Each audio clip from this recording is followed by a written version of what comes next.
Gracias por acompañarnos. Soy Sergio Gutiérrez Luna, diputado, coordinador del Grupo de Trabajo para la Reforma del Estado y Reforma Electoral. El día de mañana darán inicio los foros de la Reforma del Estado, serán 3 días, martes, miércoles y jueves, y la próxima semana serán los foros para la Reforma Electoral. Mañana en la inauguración nos acompañará la ministra en retiro, Olga Sánchez Cordero, secretaria de Gobernación, y el presidente del INE, Lorenzo Córdoba, el presidente del Tribunal Electoral, el magistrado Felipe Fuentes, los presidentes de ambas cámaras, el diputado Porfirio Muñoz Ledo y el senador Martí Batres. Y daremos inicio ya a las mesas. ¿Qué queremos hacer? Queremos seguir con la práctica de parlamento abierto que ha tenido esta Cámara de Diputados para escuchar a todas las voces, partidos políticos, autoridades, especialistas, académicos, y que en conjunto enriquezcamos esta reforma donde ya tenemos aproximadamente 120 iniciativas que hemos ya venido analizando en este grupo de trabajo. Entonces mañana dan inicio los trabajos, hemos repartido algunos carteles que aquí les quiero mostrar.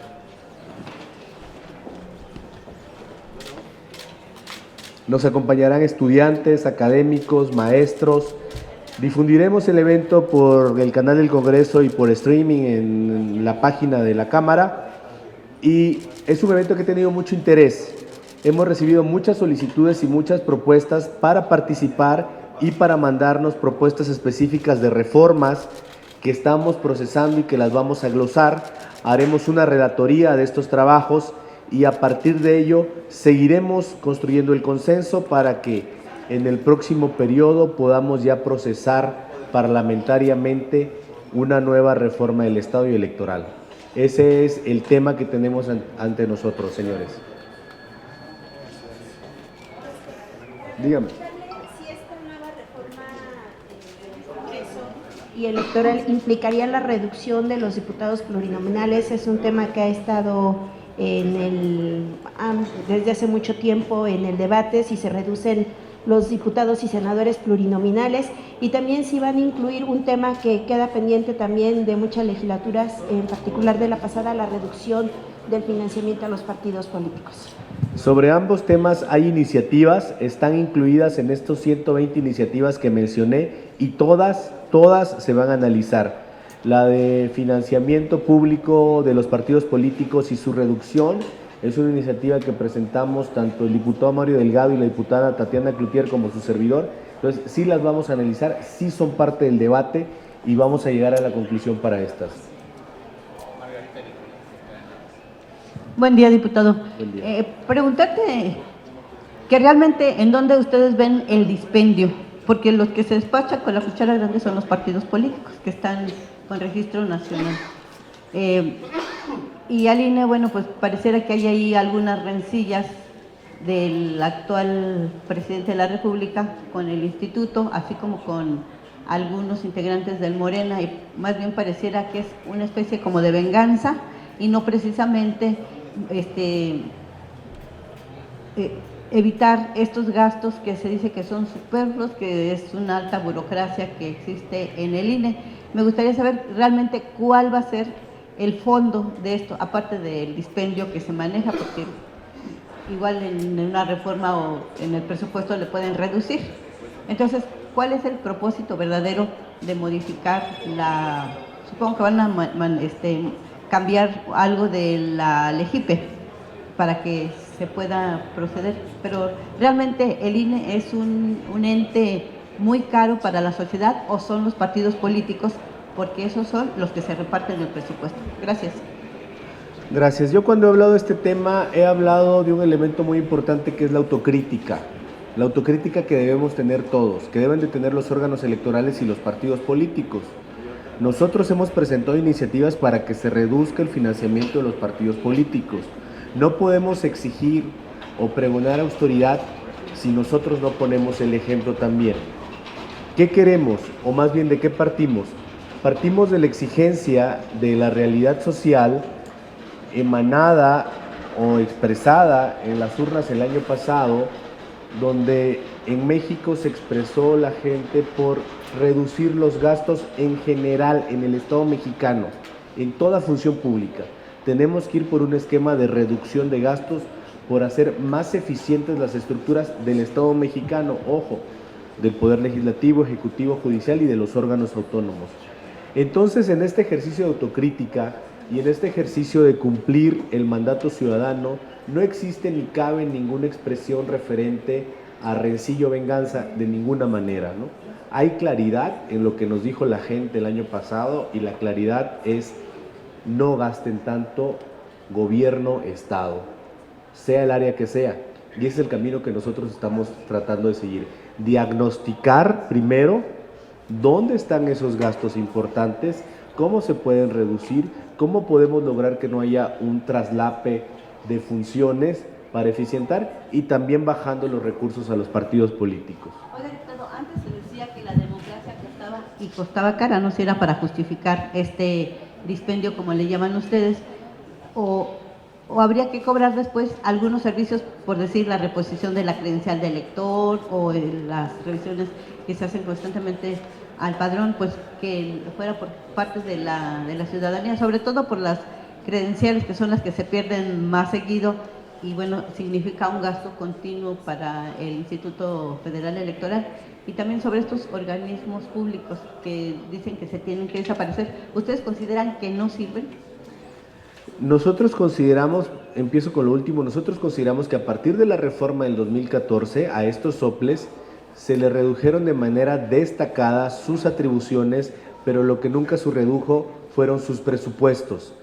Y sus presupuestos tenían que haber sido acorde con la disminución de sus atribuciones.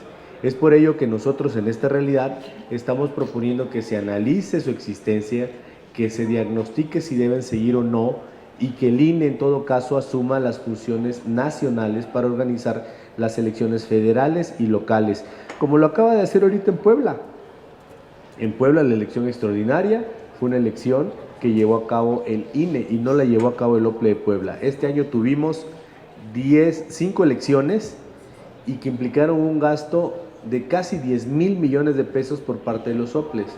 Nosotros creemos que ese ahorro se puede generar y ojo, esto es una parte muy importante, ese ahorro sería para los estados, no sería un ahorro de la federación, porque los OPLES están presupuestados en los estados y si dejan de existir ese dinero lo pueden redireccionar para otras causas más importantes, educación, salud, gasto social, seguridad, por ejemplo. Diputado, buenos días. En materia de reforma del Estado, está pendiente por aprobar el tema de la revocación de mandato y usted ha enlistado otros temas como el número de plurinominales, etcétera. Y la reforma electoral, por supuesto. Quisiera preguntarle en materia de tiempos. Uno, si se van a esperar a dictaminar en paquete la reforma del Estado y hasta entonces veremos completamente aprobado el tema de la revocación de mandato y consulta popular. 2, ¿para cuándo estaríamos esperando todo este paquete de reformas en materia de reforma del Estado? ¿Lo veríamos en el siguiente periodo de sesiones, toda vez que ante la inminencia de la elección intermedia, pues ya resultaría muy complicado posteriormente? Sí, nuestra ruta crítica está en este mes de junio, hacer los foros para la reforma electoral y la reforma del Estado, julio y agosto, analizar todas las propuestas que ya tenemos en iniciativas y que surgirán a partir de la reforma del Estado y construir un dictamen consolidado de estas iniciativas para tener una propuesta ya platicada y consensada con todas las fuerzas políticas y pasar este proceso o iniciar su proceso parlamentario y en comisiones y en pleno para el próximo periodo legislativo. Algunos temas que ya van avanzados, como este de revocación del mandato y consulta popular, seguirán su curso. Nosotros apoyaremos en lo que podamos, pero seguirán su curso y retomaremos todos los otros temas que están pendientes en iniciativas. O sea, ¿podemos esperar reforma del Estado, incluida la electoral, por supuesto, en el siguiente periodo ordinario de sesiones? Ese es nuestro plan de trabajo. Sí, habrá una última pregunta. Víctor Barrera, buenas tardes, diputado. Usted señalaba hace rato que los soples hay que ver si pueden seguir o no, porque cuestan muy caro a la nación, pero existe por parte del INE la infraestructura real para llevar a cabo todos estos comicios que ahora van a ser intermedios. Ya no es uno, sino van a ser 10 o 16 comicios intermedios. El INE tiene la capacidad de la infraestructura y económica para llevar a cabo todos estos comicios, para dejar a un lado los soples, para evitar que haya fraudes, para evitar que haya todo este tipo de cuestiones que utilizan los políticos para embarazar urnas, para llevar el ratón loco? Todo eso lo tiene el INE, es una primera pregunta. La segunda pregunta, en cuanto a la reforma del Estado, ¿qué tanto nos surge a nosotros la verdadera revocación? No por cuestiones o por estadísticas, sino una verdadera revocación para poder sacar a un presidente que difícilmente pueda cumplir con sus funciones o violente la ley, como ha sucedido en algunas ocasiones. Sí, respecto de tu primer pregunta, necesitamos reestructurar al INE para que pueda tener atribuciones y competencia y capacidad para atender las elecciones locales. Yo quiero decirte que en la actualidad, en la realidad, el INE ya realiza muchas muy importantes atribuciones en las elecciones locales, las del año pasado, que fueron unas elecciones complejas por el número de cargos que se elegían simultáneamente. Y el INE realizó esa labor. ¿Qué hace el INE? El INE elige a los funcionarios de casilla, el INE capacita, el INE fiscaliza, el INE sanciona, eso ya lo viene haciendo respecto de las locales y las federales. Porque recordemos que el tema de consolidación de casilla única, que antes eran 2 casillas, una local y una federal, el tema de casilla única que está a cargo del INE implica una serie de trabajo que ya realiza el INE. ¿Necesitamos fortalecerlo? Sí, pero sin dispendio. Los soples han disminuido sus atribuciones. No te digo que no hagan nada, pero te digo que se necesita optimizar el aparato que tenemos con menos recursos. Y también tenemos que voltear un poco experiencias en Latinoamérica. Hay órganos electorales nacionales en otros países que llevan y conforman las elecciones locales y federales o regionales en aquellos países. No tenemos que tener miedo, tenemos que pensar en un diseño que sea óptimo y que vaya por el camino de la austeridad, pero también que sea eficaz. No vamos a sacrificar una cosa por la otra, tenemos que equilibrar, pero tenemos que equilibrar con un diagnóstico y con una mira de ir hacia allá. Sobre la reforma del Estado, el tema de la revocación de mandato es un tema que fue un compromiso de campaña del presidente y de Morena, por eso nosotros lo hemos impulsado. Y hemos impulsado todos aquellos compromisos que se derivan de la campaña electoral y por lo que la gente votó. Tenemos esa obligación de hacerlo. Nuestro propósito o nuestra premisa o la idea o lo que subyace detrás de esta propuesta es que el pueblo pueda decidir o definir si existe un mal gobernante a la mitad de su periodo y lo pueda separar de este cargo. No queremos que existan o prevalezcan prácticas donde ya han sucedido en el pasado de que la gente esté inconforme con un gobernante y no tiene forma alguna de separarlo del cargo. Esa es una exigencia social que nosotros recogimos, la acompañamos en campaña, la gente votó por ella y vamos a seguir impulsando. Última pregunta, Iván Saldaña de Excelsior. ¿Qué tal, diputado? Preguntarle, desde el inicio de este gobierno, el tema que hubo temor sobre el tema de órganos autónomos constitucionales, preguntarle qué es lo que se necesita. Me llamó la atención el día de ayer que dentro de esta reforma del Estado, qué es lo que se necesita hacer o qué cambios se están pensando para los órganos constitucionales autónomos e independientes. Sí, primero tenemos que entender que los órganos constitucionales autónomos son parte del Estado mexicano. El Estado mexicano se conforma por los poderes y los órganos constitucionales autónomos. Se ha venido escuchando el tema de que ellos son justamente autónomos, y sí lo son para ciertos temas, pero siguen estando incrustados en el Estado mexicano. Y lo que nosotros impulsamos en esta reforma del Estado es que la premisa de austeridad, a través de la modificación del artículo 40 y del 134 de la Constitución, sea un principio que permee en todo el Estado mexicano. ¿Qué necesitan hacer los órganos constitucionales autónomos? Tener un poco de autocrítica, revisar sus procesos, ajustar sus procedimientos a estos principios que nosotros impulsaremos de austeridad para que estén plasmados en la Constitución y con base en eso se genere un ahorro sin, también, lo repito, sin disminuir o poner en riesgo sus atribuciones principales.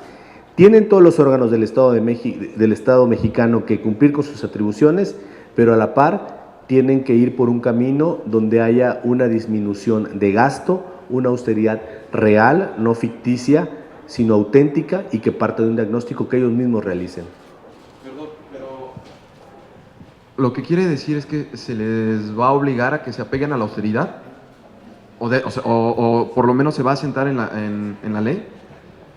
La propuesta es que en la Constitución se reformen los artículos 40 y 134 para que se establezca el principio de austeridad como un principio rector de la función pública.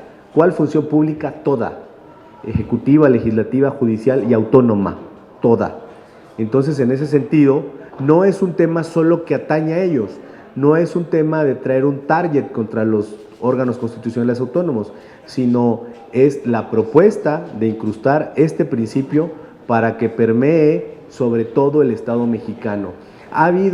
Necesitamos seguir agrupando o entendiendo que todo el ejercicio del poder público forma parte del Estado y no lo podemos disociar, no puede haber defensa de órganos y defensa de otros poderes. El Estado es uno solo y como Estado solo tiene que tener premisas fundamentales para que esas premisas sean las que dirijan el trabajo de la función pública. Muchas gracias. Gracias. Enfrente puede salir uno acá. Gracias. Por favor. Muchas gracias.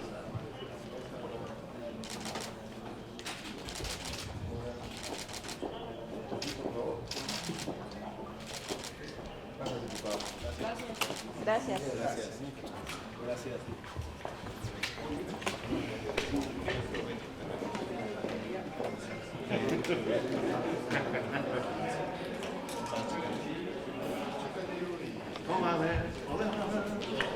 David, sigue otro David, sigue otro del PAN. ¿Aquí? De Rojas Exteriores. ¿Quién?